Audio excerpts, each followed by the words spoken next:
Alright folks, so it's day 111 of the year. I just woke up, as you could tell. I don't know what I did with my bad hair hat. I had one prepared to use for the mornings, but I have lost it somewhere. Oh well. Oh, I got a good one. I just use this one.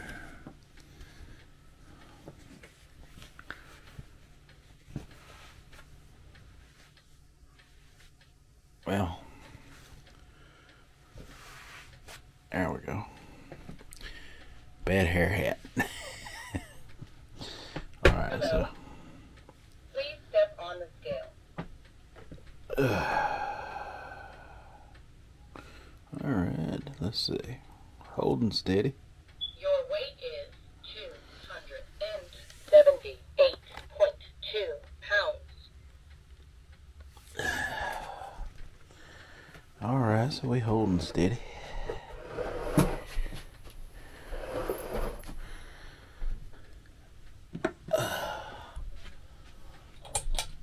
Wow.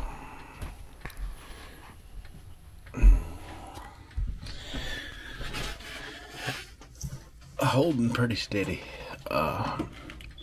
after the OMAD yesterday morning. We actually had a 0.2 gain.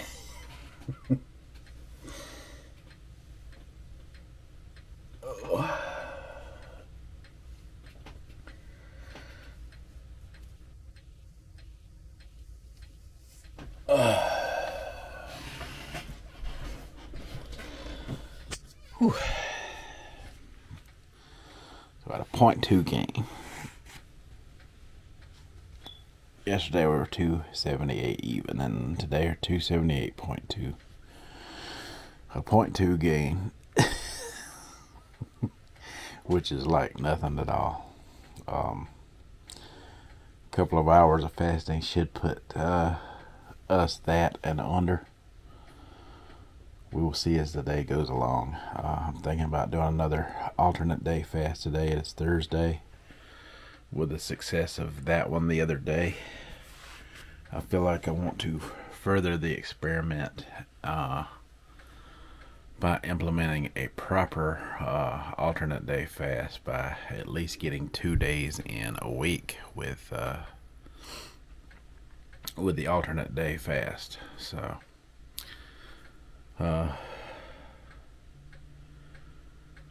I will talk more about this as I wake up. Give me a bit.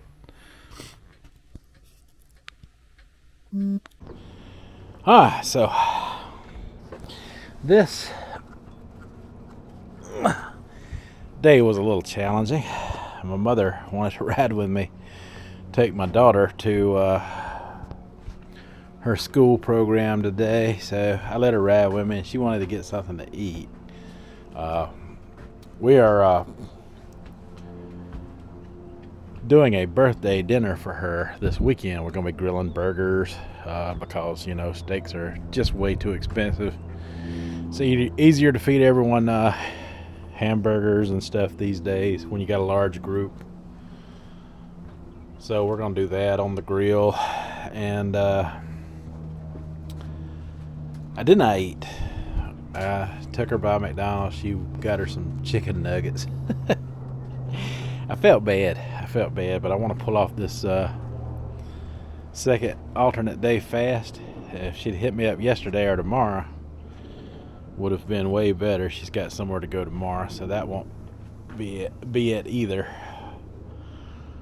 But sometimes you just got to let people know what you're doing in order to achieve and get things done in your life, especially when you're trying to cut down to lose weight.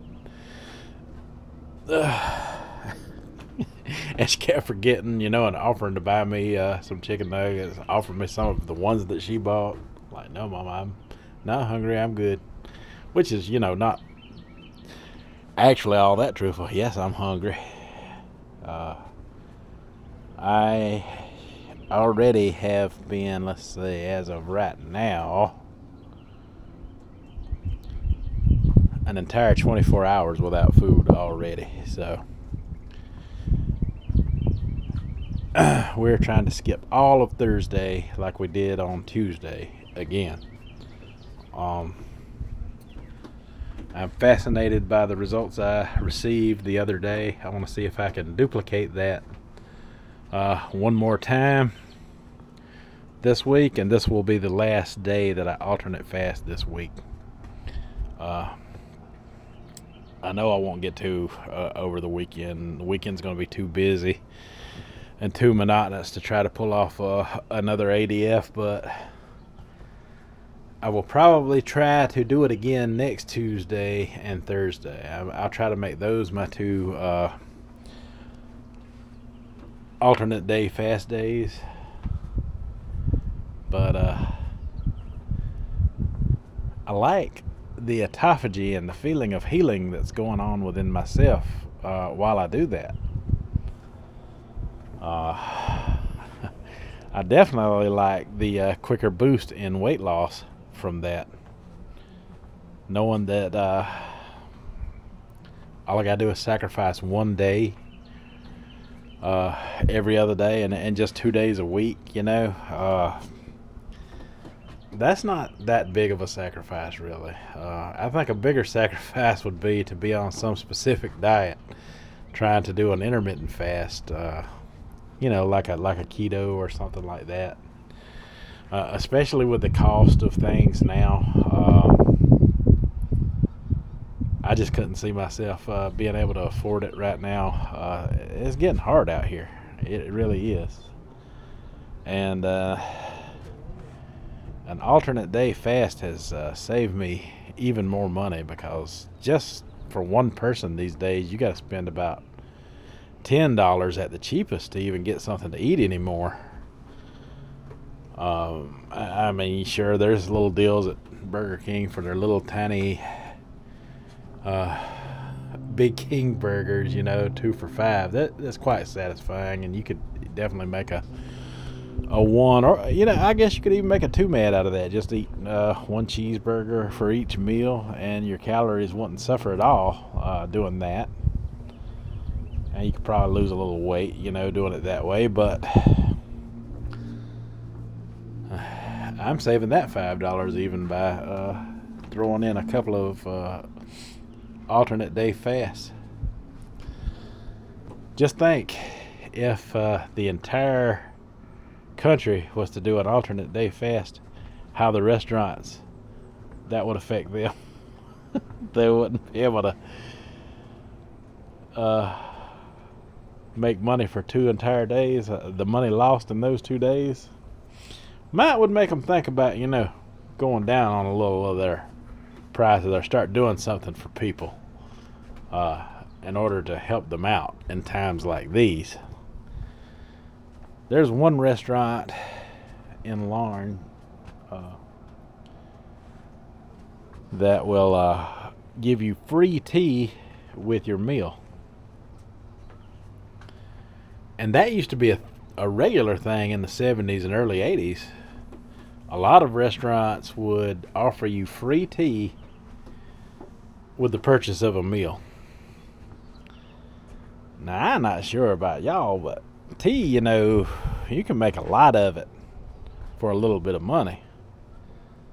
Sure, some of the brands are more expensive, but, you know, I'd settle for the cheaper brands of tea if I could get a free drink as long as I purchased a meal. It's ridiculous what they charge for a soda now. Almost $4 by itself, included with the meal. And you don't really save a whole lot just by ordering a burger anymore, or without the fries and the drink. It's still way up there. There's a burger, you know, I can get at Burger King that I like. It's about $8 for that burger, almost, by itself. You add the drinks and fries, and that's a little over 10 something. But if you try to buy the drink and the fries separate, it costs more. It's like when you bundle that together, they got to give you a lower cost for it, but man, it's just stupid the way they're doing things now. It used to not be that way. But anyway, I am going to start raising my own chickens and ducks. We've already got them out there. We're going to start incubating our own, hatching our own. And we're going to expand with all this going on with the bird flu and everything that's sweeping through the upper part of the country right now. It hasn't got down here yet, and maybe it won't. We're already in the hot weather, so maybe we'll be okay. I hope so. But I might have to start eating yard chickens. And it ain't beyond me to do so if it comes to that. I even thought about, maybe raising some rabbits. Rabbits are a good food source as well, and they multiply like crazy. But it's coming back to times that I seen when I was very young, when people used to do those very things in order to survive. It's coming back to that, and I'm glad I've been around long enough to be a part of how to live in that kind of society, that kind of function, because there's going to be a lot of people that's just not going to know what to do. But anyway, that's all I got to say about that. We're alternate day fasting today. There's a bee after me. Darn hornet. Look at that thing. Y'all see that? Look at that hornet. Look at him. That thing was chasing me. Look at him up there. Like he owns the place. Boy, you better be glad I ain't got nothing to swat you with right now. Swarming around me like that. Alright, we'll talk to you in a little while. Alright, folks, so it is the end of the day. Sun is starting to go down a little bit. And we have successfully pulled off another ADF, alternate day fast, today. I checked the scale though a few minutes ago, and it didn't go down a pound like it did the other day. It stayed exactly the same weight that it was this morning. It didn't move at all, which that's okay. Hopefully it does in the morning after putting in a day like this. But yeah, usually I do my afterthoughts in my office, but my wife is in there taking a nap right now. So I'm trying to be quiet, so I'm doing my afterthoughts out here on the porch, which this is just fine. What a beautiful place to do your afterthoughts. Amongst all these flowers and all this nature and everything. So I don't have much in the way of afterthoughts, but I did want to add this. I saw one of the popular influencer gurus today put out a video about how to properly break a fast. I mean, because like the whole fasting phenomenon is taking over the whole diet industry, and it kind of blows apart a lot of their narratives, especially when they're talking about low carbon and keto and stuff like that. Oh man, he was like, you got to break your fast through low carbs, he said, because breaking it with carbohydrates increases insulin. And he based all of this on a study done on lab rats, mice, whatever in the heck you want to call them. They're all rats to me. But ain't that funny? They just can't let go of that power. They can't let go of that power because they're afraid that too much of the truth will come out. Too much light will be shining on, simple stuff like intermittent fasting, which is, what I focus on the most. And this alternate day fast I'm doing is just to It's just to boost results. I mean, yeah, it is what it is. I'm wanting to lose weight, and it gets harder as you go along. You've got to restrict more in order to keep dropping in weight. I don't want to get no more extreme than 2 days a week of ADF. That's my plan going forward anyway. There is an airplane. It's about 10,000 feet in the air. I can barely see it, but it's making a lot of noise. But anyway, yeah, they just can't let go of that power, can they?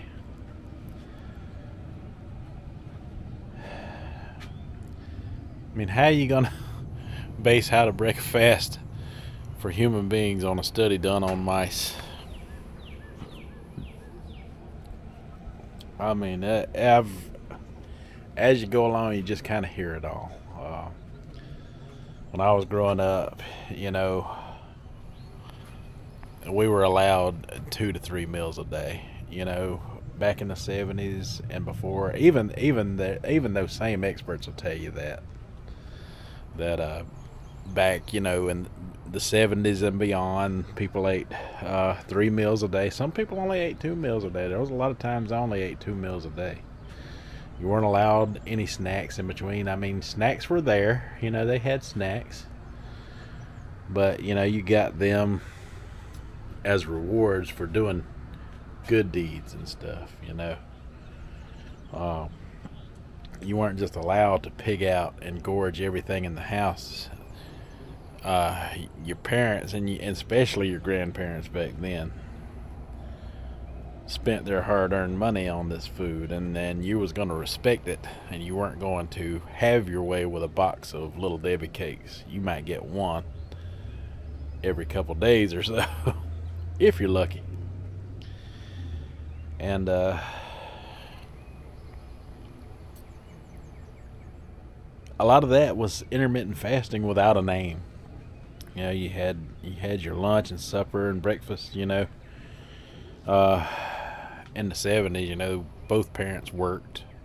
That's why I was a latchkey kid, so I was lucky to get breakfast on most days. A lot of times I would not eat until school lunch was served, and when I come home, I had older sisters, that would help in preparing supper for whatever my mother had laid out for them, and she would finish up as she would get home.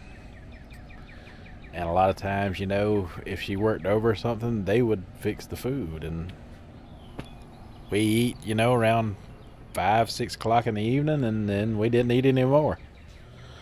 By the time parents got home, you definitely couldn't pull that off. You had to go to bed, get your work done or chores done or homework done or whatever you had to do if you didn't do it already. And we just didn't overeat. And we sure didn't break fast with just carbohydrates. I could see me telling my elders, I just want to eat a bunch of bacon this morning and some sausage, maybe an egg. They'd be like, boy, you're gonna get you some grits and toast. You need that. You need that food. You're gonna eat you some grits and toast.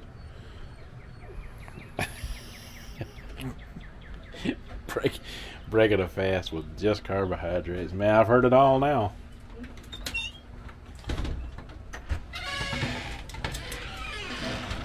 Sorry, I had to let the dog out. He found me and he wants out here with me. But yeah, break a fast with just low carbohydrate type of food. Are you kidding me? Breakfast is called breakfast for a reason, and breakfast, they tell you it doesn't matter, when you break your fast, they want to, call it something else. Breakfast, it's bacon and eggs and grits and oatmeal and cereal and whatever your choices may be, like they always have been. Breakfast is good old steak, egg, and cheese biscuit from Hardee's.